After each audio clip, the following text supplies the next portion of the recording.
presenta wowmx.tv.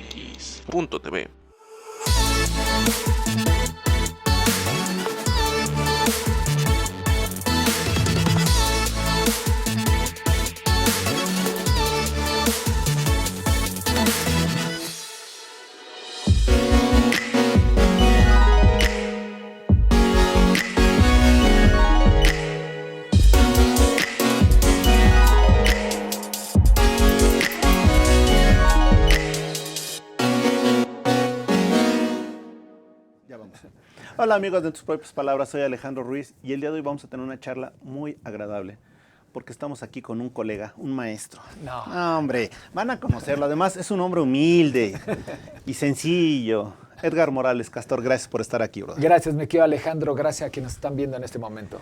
Oye, yo tengo muchas inquietudes en cuanto a ¿de dónde surge ese castorcito? ¿Cómo surgen esos dientitos para empezar a rascar en la vida? Odiaba eso. ¿Sí? Sí.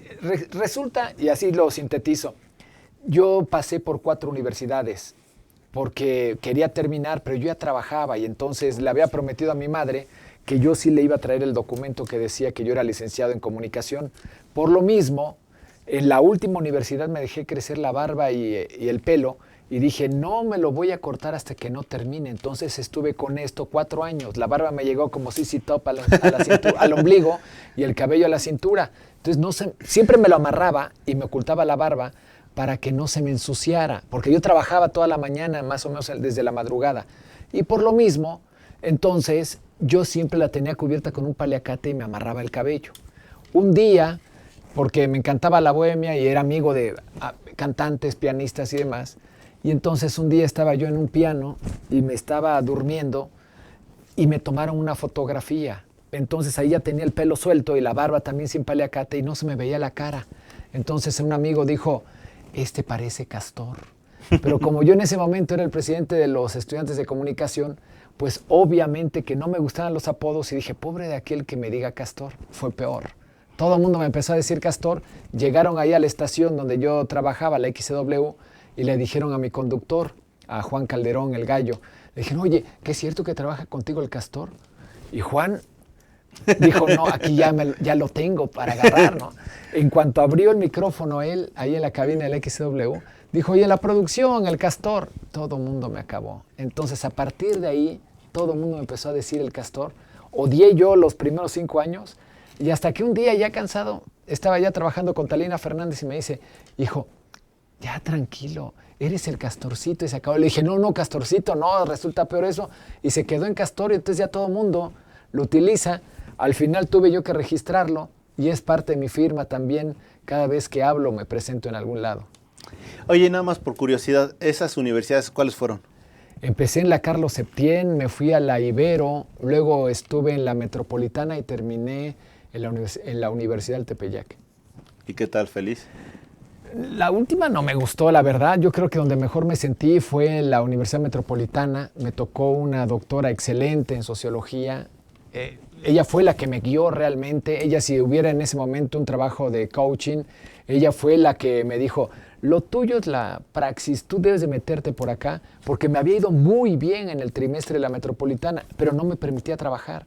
Y entonces me dijo, regresa a trabajar y vamos a buscarte una universidad. Yo iba a su casa los sábados. Y ella ahí, entre que me guiaba y también me enseñaba más de las cosas de comunicación, y así fue como yo, después de eso que me dijo ella, yo me quedé en la última universidad, donde realmente nada más fui por el papel. Uh-huh. Oye, y dentro de todo eso, ¿cómo fue que te interesó los medios de comunicación? Yo estaba muy pequeño. Nadie de mi familia se dedica, nadie, cuando te digo nadie, no teníamos nada que ver.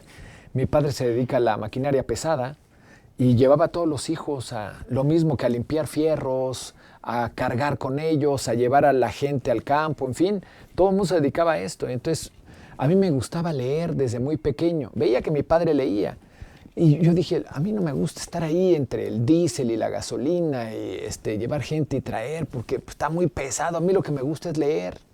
Y decía, no, este niño está muy raro, y se le va a pasar, y se le va a pasar, y se le va a pasar. Hasta que un día, como a los 9 años, descubro la radio, porque era compadre de mi padre, en una radiodifusora ahí en el pueblo donde somos. ¿De qué pueblo? En Acayucan, Veracruz. Ok. Y entonces me dijeron, ¿quieres hacer algo? Para esto déjame decirte que yo soy muy tímido, aunque no se note a veces, pero soy demasiado tímido. Y por lo mismo decía, si este es mudo. ¿Sabes que yo hablé hasta los 5 años de edad? Por la timidez yo no hablaba, yo nada más señalaba. Entonces, a los 9 años, ¿qué tanto podía yo hablar? Pero me hicieron realizar un comercial de unas paletas y a mí me encantó esa magia. Yo dije, yo quiero algún día, si no hablar, sí hacer radio. Y por eso es que ahí me quedé estacionado y yo dije, voy a estudiar. ¿Qué se estudia? Y alguien me dijo, pues periodismo. Y entonces me quedé con lo de periodismo. Y cuando llego a la Ciudad de México, yo dije, ¿qué escuela da esto de periodismo? Y me dijeron, por la Carlos Septién, y ahí me quedé. Por eso. Pero yo ya empecé a trabajar. Uno de los maestros de la Carlos Septién era mi jefe. Y entonces él me hacía escribir pues parte de sus columnas, sus notas. Y me decía, tú ya no necesitas ir a la escuela, tú ya quédate a trabajar aquí conmigo. Él trabajaba para 5 periódicos y para 3 agencias de comunicación. Entonces tenía mucha chamba y pues quería que alguien lo rescatara. Y es así como llegué yo de casualidad, pues tendría 18 años. Y dijo, pues aquí está todo. Y es así como me quedo. Oye, pero por ejemplo, nada más de lo que has visto, o sea, ¿realmente el periodista se hace o nace? No, el periodista debe traer algo, pero sí se tiene que hacer y sobre todo en la práctica. Yo conocí periodistas que no habían estudiado absolutamente nada, pero que diario se preparaban y se capacitaban. Y ese era un gran periodista, le gustaba la investigación y el medio te iba formando. Es así como realmente conocí a los grandes periodistas. Yo puedo decir, vayan a la universidad y de mi generación solamente soy yo el que está aquí afuera, porque los demás decidieron no dedicarse a la carrera porque es un medio demasiado cerrado. Entonces sí se hacen, pero en la práctica, de otra manera no. Aunque seas un gran estudiante, que conocí muchos a lo largo de mi carrera, pues resulta que al final pues no son los que uno esperaba, ¿no? Ahora te pregunto, dentro de todos los periodistas, ¿a quién te ha tocado admirar? Híjole, yo admiré, porque me tocó, previo a su muerte, me tocó entrevistar a Manuel Buendía, por ejemplo. Estaba yo en la universidad y lo entrevisto yo hoy, y a los 15 días que regresé, pues resulta que yo iba con la grabadorcita para poder otra vez entrevistarlo, que había sido un logro. Lo agarré en el estacionamiento mientras él esperaba su auto. Y así fue, y entonces, y de mal humor además. Pero yo dije, qué grande, porque yo lo leía. Cuando quiero regresar para decirle, mire, esto es lo que yo escribí, resulta que lo habían matado. Entonces, fue uno de los grandes, pero si también yo leo a los del pasado, un Julio Scherer, por ejemplo, era extraordinario escribiendo. De Negri, digan lo que digan de Negri, pues era un tipo que realmente tenía oficio para trabajar. Si hablamos nosotros ya de los más que le tocaron de la época a mi padre, un Jacobo Zabludovsky, que ya era más de medios electrónicos, pero que surge del medio impreso, pues es un hombre que, digan lo que digan también, pues tenía un gran oficio periodístico y también el de poder formar periodistas. Era parte de una guía. Me encantaba, por ejemplo, lo que hacían periodistas ya un poco ya más actuales entre los deportes, los espectáculos, que eran géneros que en esa época estaban menospreciados. Tú solamente eras de la nota seria y lo demás era cualquier cosa. Pues sí, me tocaron muchos, la verdad, muchísimos, y ahí es donde uno va aprendiendo de uno, de otro. En fin, creo que una de las mujeres que yo más admiro hasta la fecha es Telena Fernández. Ella misma lo admite. Yo de esto no sabía nada, pero le encantaba leer, y la formación que recibió de la gente donde trabajaba ella, pues eso le hizo ser una gran conocedora. En fin, es parte de lo poquito que me tocó ya en la colita de los grandes periodistas de los medios electrónicos en ese momento.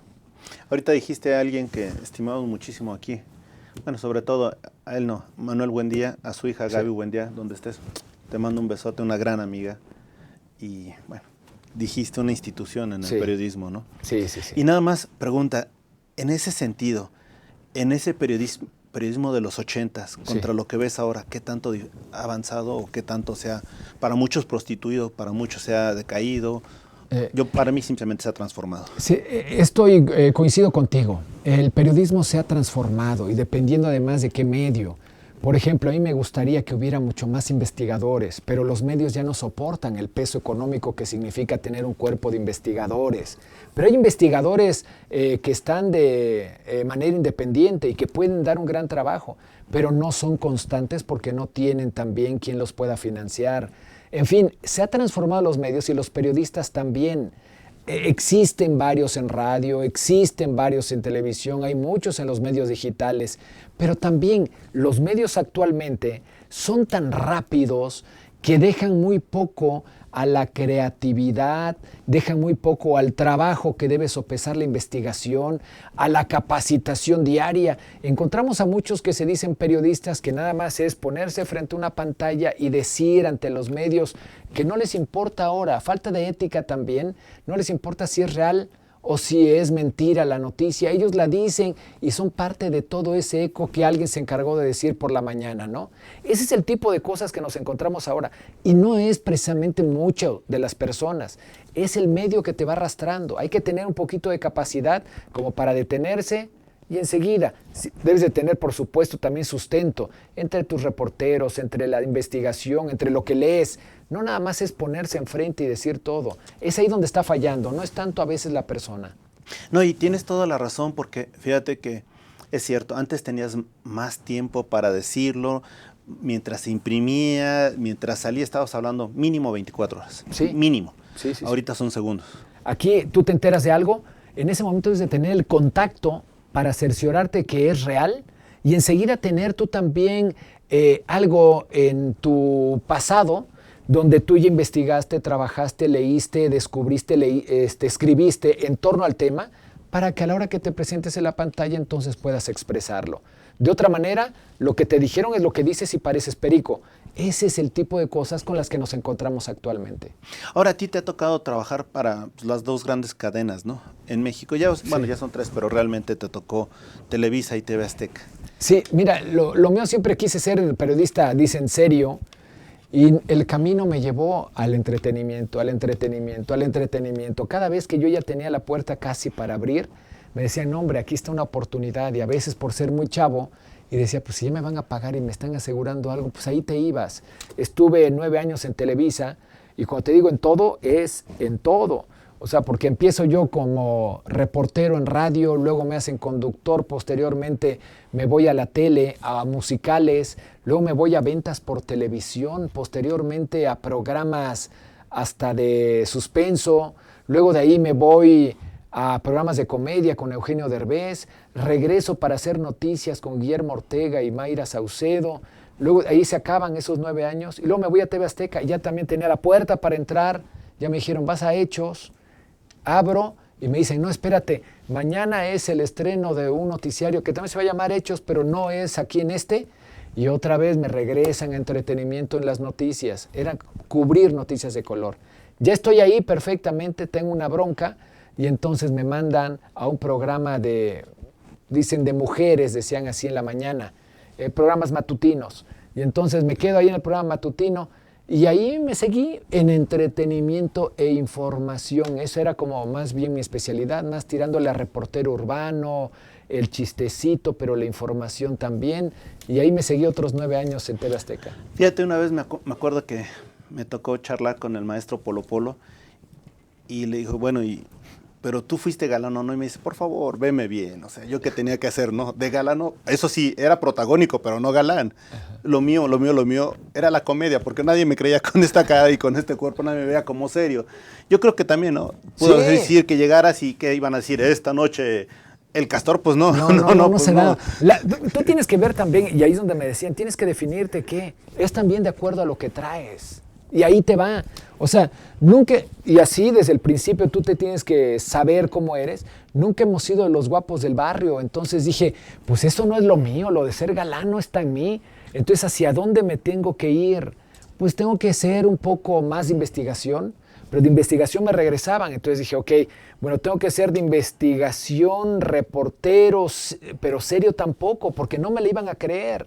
Entonces, ok, si le pongo algo de colorcito, ahí puede funcionar, y esa fue la mezcla híjole, me encantaba porque además no existía un programa como tal. Hoy lo estamos viendo a través de la era digital, vemos lleno de esto en YouTube, por ejemplo, cuando hicimos un programa que se llamaba La Polaca. A mí siempre me gustó la política y era lo más cercano, pero para pitorrearme de los políticos, cuando en ese momento no se permitía en ningún lado en el país. O sea, estaba todo eso muy cerrado, pero era en ese instante la candidatura de Vicente Fox. Entonces nos tocaron 2 años de ese programa, en el que lo mismo hablábamos del PRI, del PAN y del PRD, y que los políticos mismos nos decían, estos están locos, se pasan con nosotros. Era un programa de domingo en la noche, donde no había un horario como tal que dijera, este es el de rating. Hoy ya hay muchos que pueden estar el domingo en la noche, pero nosotros, de no tener nada, era un rating que todo el mundo decía, están locos estos cuates, ¿cómo pueden dar este rating con tan poco presupuesto? Es más o menos lo que hacen ahora Chumel, y lo que hacen muchísimos más dentro de la línea digital.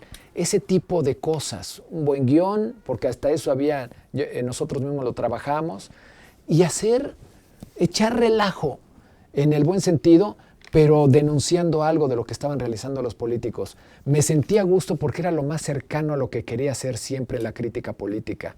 Y ahí, duró muy poco, pero me permitió generar muchas ideas en ese espacio. Es que, ¿sabes qué? Yo creo que aquí la gran ventaja que tuviste es que eran de los primeros, ¿no? Que realmente, sí. Quizá Héctor Lechuga y Chucho Salinas cotorreando la lechuga, pero la noticia. Pero realmente eran pocos, ¿no? Él, por ejemplo, fue en ese instante. Él había tenido un accidente, pues no estaba en ningún lado, y entonces mandan a unos tipos. Yo admiraba mucho un programa en Argentina que se llamaba Caiga Quien Caiga, CQC, y entonces, cuando estaba en la época con Derbez, queríamos hacer algo más o menos similar, y decía él, no, pero yo no voy a meter en ese tipo de cosas tan duras, y le decía, pues dame chance, yo lo puedo hacer, me encanta, y le escribía guiones y demás. Nunca me imaginé que al llegar a TV Azteca, lo primero que me dijeran es que queremos hacer un CQC. Yo dije, ¿qué? Fue demasiado tropicalizado lo que después salió con La Polaca, porque es incluso, ya a la distancia lo vemos, ahorita cualquiera se pone una peluca que esté mal hecha y se pone ese momento, ¿no? Resulta un tanto curioso. No, pero fíjate que de alguna manera podrías hacer lo que quieras, pero había un respeto, había un contenido y sobre todo un respeto por ti mismo. Así pudieras estar con una peluca mal puesta y todo, respetabas tu trabajo y lo que decías. Hoy te pregunto realmente cuántas veces no es bastante cuestionable cómo están hablando de cara al público. O sea, a veces es lamentable, ¿eh? Y los grandes y los chiquitos, de repente dices, ¿dónde me perdí, no? Sí. Yo lo sé, pero también son cosas de la época. Yo creo que durante mucho tiempo de una televisión abierta y muy autocensurada, eso no permitía que explotara esa expresión un tanto libre, que ahora se hizo un tanto libertina. Pero ese tipo de cosas fue como una bomba de tiempo que se tardó, y ahorita estamos viendo ese tipo de cosas por eso a través de la televisión cerrada o de los medios digitales. Es un tanto más bien lo sucedido, lo acontecido durante esta época de la televisión abierta. Fíjate que hoy venía escuchando un programa de deportes por ahí de 3 a 4, y lo voy a decir, Pepe Segarra, que era un cuate que la verdad siempre me agradaba su forma de hablar y todo. Hoy lo escuchaba diciendo que hasta la madre, mucho referencia a la madre, escuché en el programa Chingaón y todo. De repente dije, oye, espérate, ¿dónde me perdí, no? Porque eso no lo veía, no lo escuchábamos. Sí. Y eso sí, te soy honesto. Desde hace como 10 años que no escuchaba un programa de radio, menos de deportes, y cuando lo escuché dije, bueno, espérame, ¿qué está pasando, no? Y yo recuerdo que el cuate era muy propio.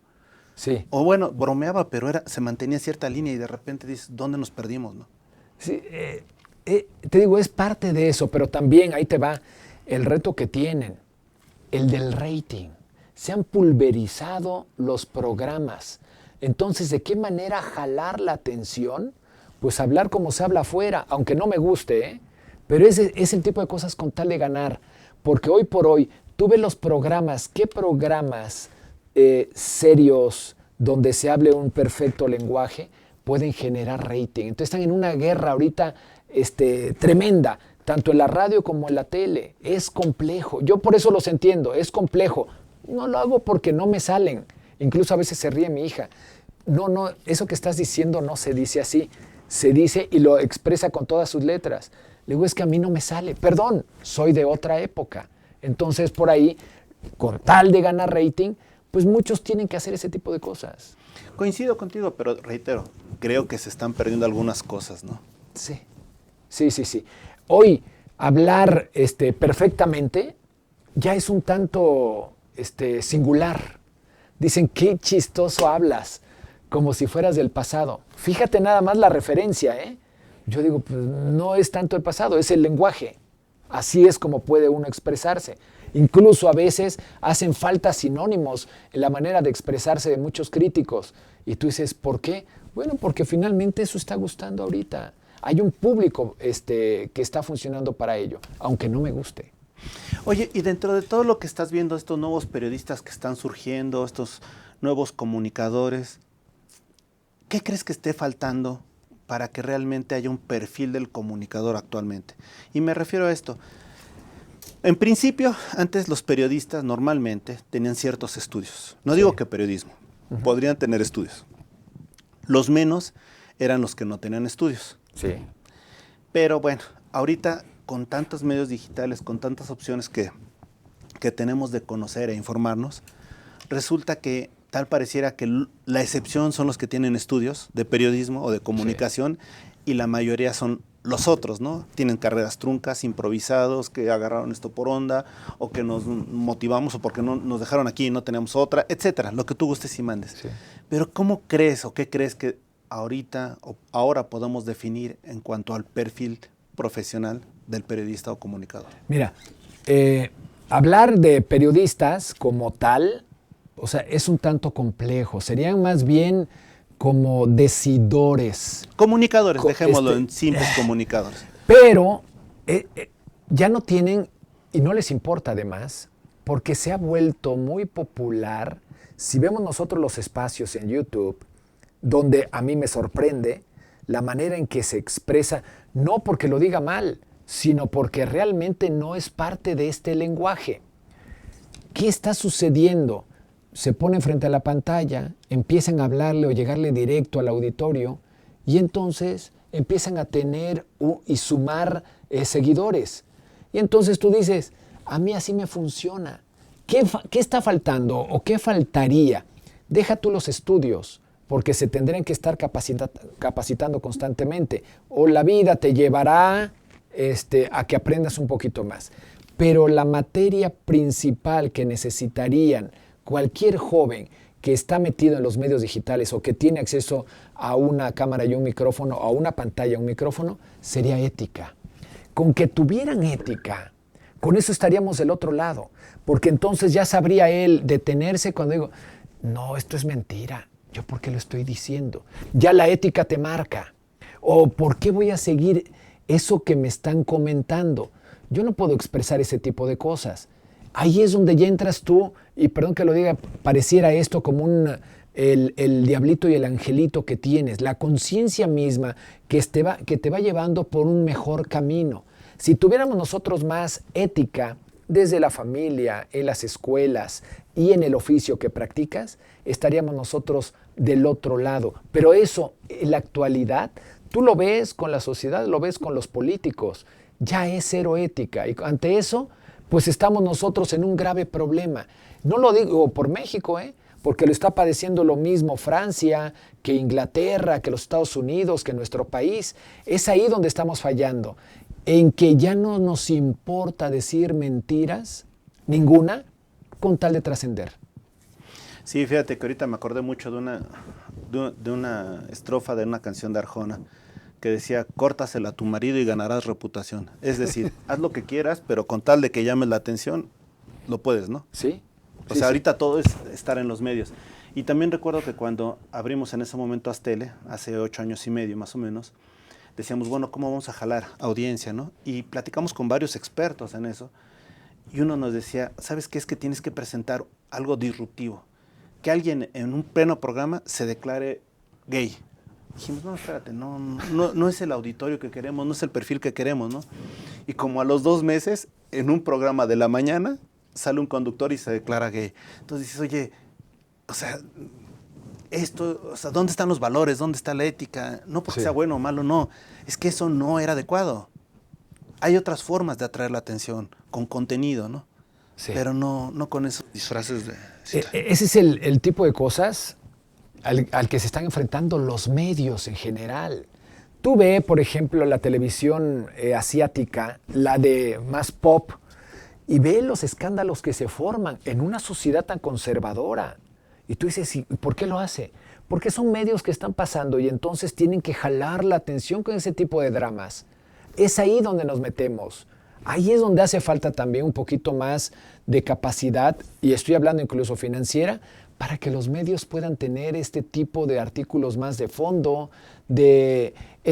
Cuando tú te pones a leer una revista de fin de semana y puedas checar como El País y tú dices, qué bien escribe este tipo, esta mujer, qué bien lo hace. Uno goza con cosas de fondo, entonces, pero eso cuesta. Y ahorita, desgraciadamente, los medios están pasando por la peor crisis. Y con todo ello, pues, ¿qué necesitas hacer? Vender. Ya no te importa lo que estás poniendo. Ahí entiendo las partes por eso. Y ya con eso, pues es también como considerar lo que están haciendo otros. Si tú pudieras y tuvieras una varita mágica, ¿qué harías por los... Es que reitero, quizá no sean periodistas, yo lo veo más como comunicadores, sí, por decirles algo. ¿Qué harías por ellos para que en un momento dado se unieran y crearan un frente común frente a la situación, frente a los medios, frente al mercado? ¿Qué harías por ellos? Mira, si tuviera la varita mágica, sería lo que pudiéramos lograr con capacitación. Todos estos jóvenes, porque la mayoría son jóvenes, están teniendo mucho éxito, pero el mensaje se está repitiendo y esto también llega a cansar. Hoy son un éxito, pero no tarda mucho en el que todo esto también llegue a vencerse. ¿Qué hay que hacer? Capacitarse constantemente. Hoy están metidos en luchas complejas donde yo soy mejor que tú por tener un seguidor más, pero las luchas se van a dar con contenido.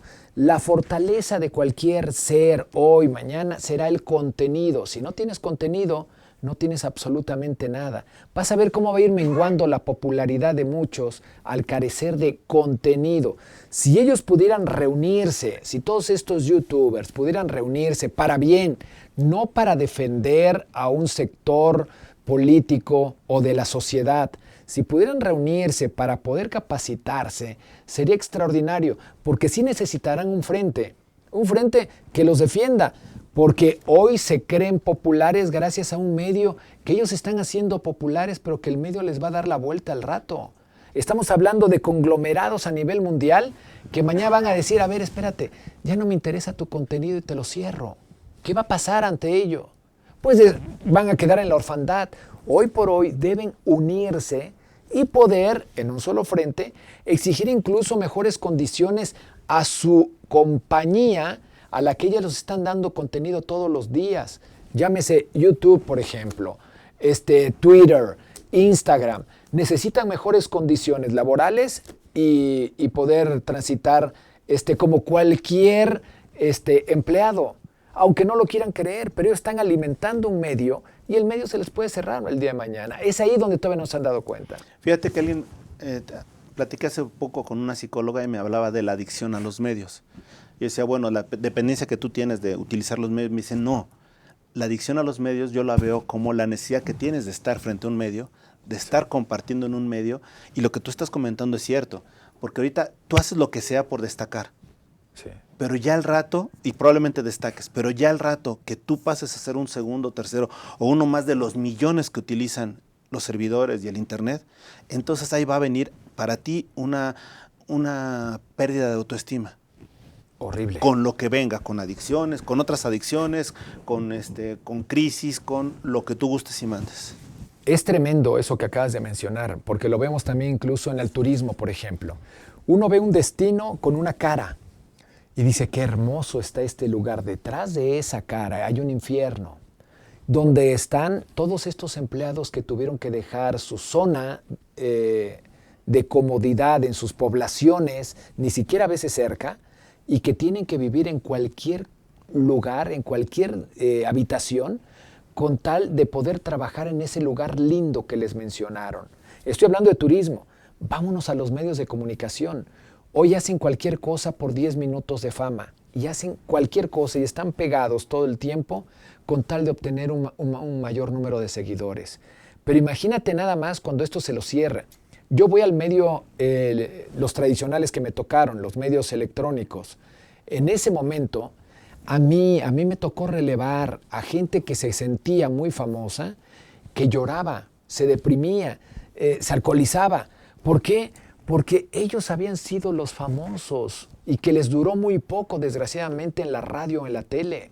Y tú decías, yo no quiero estar en ese lugar.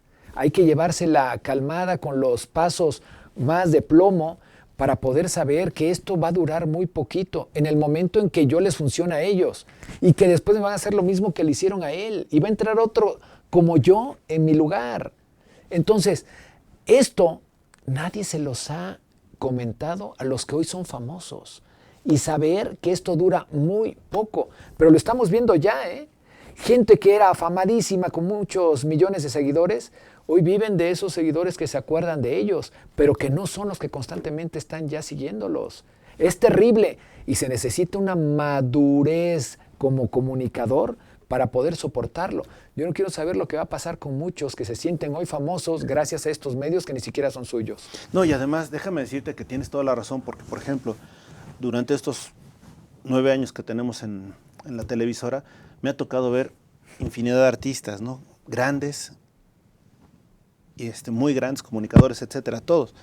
Y la verdad, qué difícil es, ahora sí, lo que dicen, envejecer con dignidad, ¿no? Sí. Porque de repente hay gente que decía, es que yo tenía un protagónico, ¿cómo me ofreces un espacio en una televisora por internet? Bueno, pues es lo que tengo, ¿no? O sea, de repente se quedaron en esos estereotipos. O también una vez un cantante al que yo estimaba mucho y admiraba de chavo, llegué a verlo y compartir casi el mismo lugar el lugar en el avión, y platicando me decía, es que me voy a presentar aquí allá, te doy boletos. Total, fui a verlo y te lo juro, me impresionó porque es cierto, era la imagen, pero de repente lo empiezas a ver y ya sus sacos estaban gastados y todo, y de repente como que era lo mismo que había sido la tapa de rockero, pero ya ahora, ¿no? Entonces dices, oye, algo sucedió que tú no te diste cuenta y no te ajustaste al signo de los tiempos. Sí, fíjate que me tocó a una persona que sigo admirando muchísimo, José José. Y ya había pasado su peor etapa y él estaba viviendo en Miami, y entonces me dijeron, pues tienes que ir a entrevistarlo y te vas a quedar allá 2 días con él. Entonces el primer día, muy amable, muy sano, José José nos llevó por Miami, y el segundo día pues ya era platicar porque le iban a dar hacer un homenaje en un hotel, y entonces ahí nos íbamos a quedar con él. Y platicando ya más de cuates, entonces le dije, ¿y extrañas tú cantar? Y me dice, yo nací para cantar. Y se queda un momento en silencio y dice, pero el mayor vicio es el aplauso de la gente. A veces cuando no tienes el reconocimiento, ya se metió en el reconocimiento, te deprimes mucho. Y por eso llegas a todos estos vicios. Digo, sobre todo, decía él, yo que soy tan débil, pues nunca me pude componer. Por lo mismo, no es que quieras cantar, es que quieras sentirte parte de todo ese ambiente. Y yo entonces, ahí dije, no.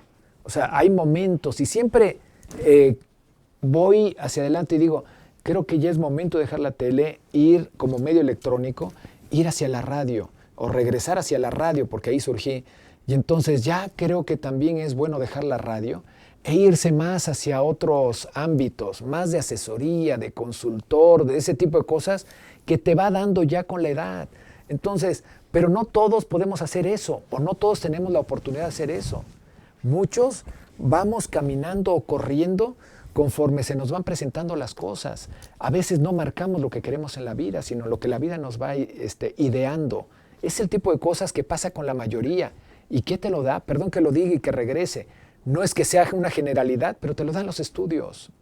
No es que sea siempre, pero regularmente, si estás un poco más preparado y capacitado, dices, creo que por aquí no va. Tienes cierto pudor entonces ante cualquier decisión que puedas tomar.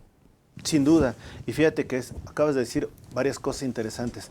Es que te das cuenta, etcétera. El problema es que hay gente que por su incapacidad o por falta de preparación, no ve que sigue. Uh-huh. Y entonces realmente piensan que el hoy es todo, ¿no? Sí. Y se acaban todo. Ahí es donde tenemos un grave problema. Y yo por eso veo las nuevas generaciones, ¿qué sigue? O sea, ¿y qué vas a hacer? Les pregunto. ¿Viajar? No, sí. Pero ¿qué sigue después de esto que estás en este momento gozando con mucha fama? ¿Qué sigue? Y se quedan pensando, no me importa, yo vivo el día. Ah, qué bueno. ¿Ves parte de la filosofía también de las nuevas generaciones? Fíjate que ahora que, bueno, cuando empezaba la pandemia, hablé con muchos actores de teatro. Y me decían, es que no sabemos qué va a hacer, esto va a durar un mes, 2 meses, pero regreso a trabajar y estoy ya circulando mi currículum. Llevamos 13 meses o 15 meses de que no tenemos una vida normal y muchos de ellos se han metido de Uber, pizzeros, o sea, lo que sea, ¿no? No digo que esté bien o que esté mal, nada más es una situación, pero no tenían un plan atrás, ¿no? Algunos quisieron innovar y lo hicieron bastante bien, dando conciertos conciertos o representaciones en casa, etc. Muy bien, pero fueron pocos. Realmente los demás como que llegó un momento dado en que se sintieron perdidos. Sí. Y lo peor es que además se perdieron porque al no ser reconocidos. Es que ese era su alimento, el poder vivir de eso. Te digo, a veces no es tanto... Qué bonito, digo, y son pocos. Esto es como los futbolistas. Pocos llegan realmente a jugar en una primera división o llegar a una selección nacional. Son poquitos. Si haces tú el porcentaje matemático, es menos del 3% de todos los que queríamos jugar en algún día. Igual también con la carrera artística.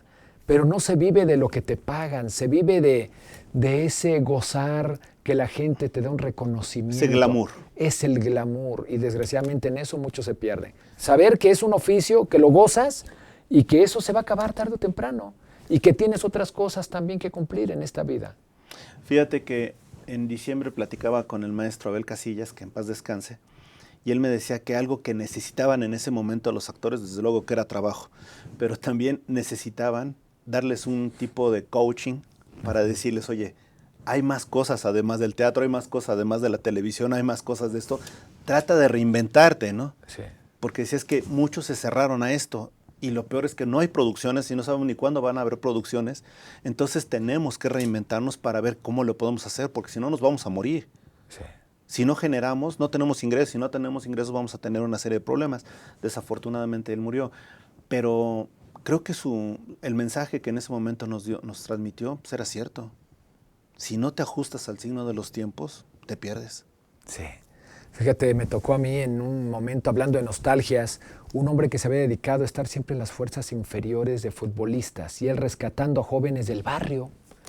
El profe le decían, y yo llegué a él porque en el periódico donde estaba, en el Heraldo, querían hacer o rescatar de nueva cuenta el fútbol de barrio. El torneo de barrios. El torneo de barrios. Y entonces dije, ¿y quién lo ideó?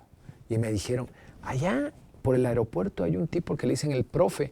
Él fue de los primeros que empezó a hacer este torneo. Y dije, pues vamos a conocer al profe. Me llevaron. Lo descubrí, ya tendría él 70 y tantos años. Me dijo, yo estaba muy joven y por supuesto que yo era uno de los que lo organizaba y conozco perfectamente cómo se hacía. Platiqué con él y dije, pues vamos a revivir, profe. Sí, eso no sabes tú qué cosa tan bonita sería para mí. Porque te digo una cosa, Castor, y yo, sí. Yo siempre tuve esa idea romántica de que en lo que yo estuviera, en eso iba a terminar. Fíjate, son conceptos de nuestros padres y nuestros abuelos. Ellos decían, yo aquí llegué y aquí me puedo morir, porque finalmente esto es lo que me dio la vida. Luego nos enteramos nosotros, ya futuras generaciones, de que podíamos transformar eso, guiados bien espiritualmente, pero eso, si yo de aquí puedo cambiar acá, lo voy a hacer. Y entonces podíamos cambiar ese tipo de cosas. Hoy por hoy se ha perdido también ese sentir. Ya no es donde me pongan, aquí estoy ahorita, mañana quién sabe, porque tampoco sé a dónde. O sea, viven estas dos etapas entre la romántica y el cambio, sin saber hacia dónde, falta rumbo. Eso es más o menos donde está pensado ahorita. Sí, y te reitero, ahora de lo que viene es que también date cuenta que, por ejemplo, para los medios de comunicación a veces es más fácil conseguir a alguien que se dedica al youtuber o a mensajes, por cierta etapa, jalarlo y prescindir de un periodista consumado, ¿no? Es mucho más barato, es menos riesgo, es más joven o lo que tú quieras, pero ya son varios atenuantes que dicen, bueno, mejor lo contrato. Y esa viene una lucha encarnizada porque ya no sabes con quién te vas a quedar. Sí, bueno, los empresarios sí saben con quién se van a quedar. Claro, con el que les genere en ese momento. Exacto. Ellos sí saben hacia dónde se va a quedar. Pero no lo veo tan en esa lucha. Hay espacios para todos, pero hay que buscárselos. ¿Por qué? Los medios tradicionales siempre han sido así, ¿eh? Siempre. Yo llegué y quién sabe a quién desplacé. O sea, sí sabemos, siempre ha sido así, buscando gente joven constantemente, porque es la gente que veía o escuchaba estos medios tradicionales. Y los medios digitales están hechos para todos los chavos, salvo algunas excepciones, pero finalmente son los medios en donde ellos nacieron o crecieron. Entonces, la competencia, para que una vez que llegas tú después de los 40 años, pues es buscarte esos espacios de muchos que también están en tu edad y que no se van a poner a ver TikTok ni estarán tan metidos en Instagram. Pero sí hay espacios para todos y es en donde hay que permanecer y que se siguen usando y siguen también en esa satisfacción por poder tener un entretenimiento o darle un entretenimiento a él. En ese sentido te pregunto, ¿cuál ha sido la experiencia más negativa que has tenido en los medios? Pues yo creo que es eso, la lucha por el poder. A mí me tocó el pisar callos y a veces ni siquiera ideados por mí, porque yo sabía lo mío y creces con esos valores de familia. Tú haz tu trabajo, trata de ser lo más profesional del mundo, trata de ir siempre hacia adelante sin pisar callos de nadie. Y tú sabes que en los medios de comunicación, en esa guerra de egos, pues no es tan fácil. Y entonces estaba yo en el noticiario Hechos y de repente, pues me toca a mí, que mi productor me dice, tienes que hacer esto y esto. Le dije, no, eso no está bien. O sea, ¿por qué? Porque en lugar de estar caminando hacia adelante, estamos molestando a la gente de casa. Pues tú hazlo. Y entonces, pues finalmente yo era ese reportero de color que tenía que hacerlo. Y me dice, ay, aquí está este video y este video. En esa lucha que estaban en ese instante Televisa y TV Azteca, el llevar al Perro Bermúdez, por ejemplo, a TV Azteca, en ese instante era la locura. Pues ellos, él y el conductor del noticiario, Pablo Latapí, entrevistan al Perro Bermúdez y se les hizo curioso o chistoso que yo hiciera una nota afectando a José Ramón Fernández. Obvio que lo que sucedió fue que José Ramón Fernández vio la nota que yo hice, baja muy molesto a quererme golpear a la sala de edición donde habíamos estado. Por supuesto, ahí los jefes de noticias me defendieron y dijeron, no se puede meter acá, y menos venir a hacer lo que trató de hacerte, porque sí fue de locura ahí. Pero bueno, finalmente dije, a ver, pues ese es un señor que pues siente por su ego, por su carácter especial, pues que lo afecté. O sea, claro, no debería reaccionar así, pero él siempre así reaccionó. Entonces dije, pues bueno, es su rollo, ¿no? Pero yo me mantuve, obvio, 6 meses después, al que ponen de director de noticias es a José Ramón Fernández. ¿Y quién crees que salió primero? ¿Y quién crees que me dijo, oye, yo te quiero pedir que me des tu renuncia? El mismo productor que me había dado todas las indicaciones. Y entonces tú dices, esto nunca me gustó. O sea, la verdad se me hizo algo, una basura. Basura porque yo, si tengo los ideales, si tengo la ética, si tengo el orgullo, si sé trabajar, lo primero que diría es, a ver, yo hice esto, señor, aquí está mi renuncia. Así de fácil. Pero no, eso no le importó. A él le fue más fácil decirle, oye, dame tu renuncia y lárgate. Ese tipo de cosas. Pero como eso, digo, no sé qué tantas cosas puedes causar. Recordar que yo iba, por ejemplo, a una empresa en esa época de la lucha entre las dos televisoras, iba de Televisa y me dan un espacio premium a mí, cuando muchos, más de 50 reporteros habían estado luchando siempre por tener algo dentro de esa televisora a la que yo llegué, y me lo dan a mí, y tú dices ahí, pues qué injusto, pero así son los medios, o eran los medios tradicionales. Por eso es que nunca me metí en esas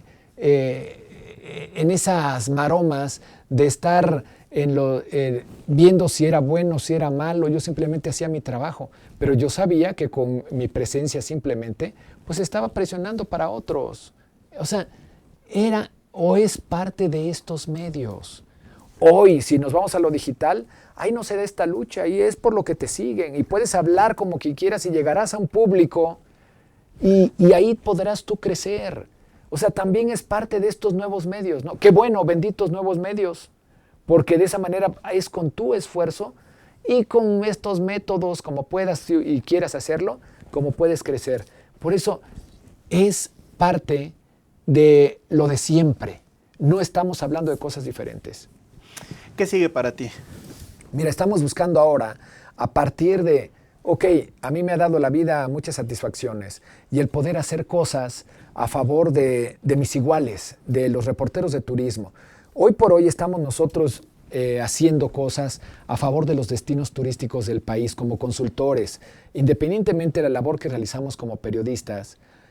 Toda esta experiencia de ir a diferentes partes del mundo y traernos los mejores casos de éxito y poder compartirlo con los destinos mexicanos, eso nos puede hacer crecer como país. Eso es por un lado.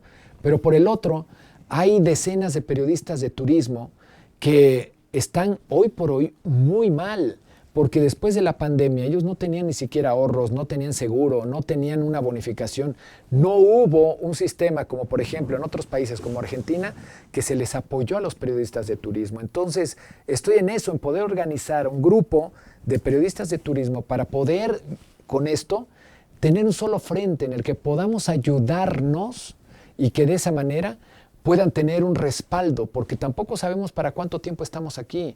Entonces, el poder hacer algo por ellos, eso sería una gran satisfacción. Entonces, estamos en estos, diremos que varios frentes, pero siempre establecidos dentro del turismo. Porque déjame decirte, eso ya no lo comenté, pero desde hace 16 años, por obra de la casualidad, bueno, trabajando algo, pero por obra de la casualidad, llegué a esto que siempre me ha encantado, que es poder viajar, pero lo que nunca imaginé, que hay un área muy especial que es la investigación y el trabajo del turismo, no solo viajar, sino poder analizar a los destinos turísticos, y eso para mí es una gran satisfacción. Excelente. Y bueno, ya nos tenemos que ir, nada más me quedaría una última pregunta. En tus propias palabras, Edgar, Castor, Sí. ¿quién eres? Creo que es un ser que desea crecer todos los días, que se quiere capacitar todos los días y hacer el bien todos los días. Con eso me siento ya del otro lado. Sí. Y qué padre que has decidido, bueno, que sepas quién eres y a dónde vas. Porque fíjate que el turismo ahorita nos necesita a todos. Hay una red de ciencia, naturaleza y turismo que es para Latinoamérica, donde están haciendo demasiadas cosas en turismo sustentable. Sí. Y es algo que realmente son pocos los que lo disfrutan y lo conocen. Cierto. Cuando hablas de turismo te vas a sol y playa, pero realmente no te vas a otro tipo de turismos, y ojalá que cambiemos y ojalá que tú puedas contribuir a eso. Ojalá, de eso se trata. Y el poder cambiar ese chip, dicen algunos, de que gracias al turismo sustentable podríamos estar ayudando a más mexicanos todos los días. Efectivamente, efectivamente. Perfecto, Edgar, te agradezco muchísimo, mi buen Castor. Gracias por esta entrevista. Gracias. Y gracias a ustedes que nos han seguido, ha sido una plática muy agradable. Hasta la próxima.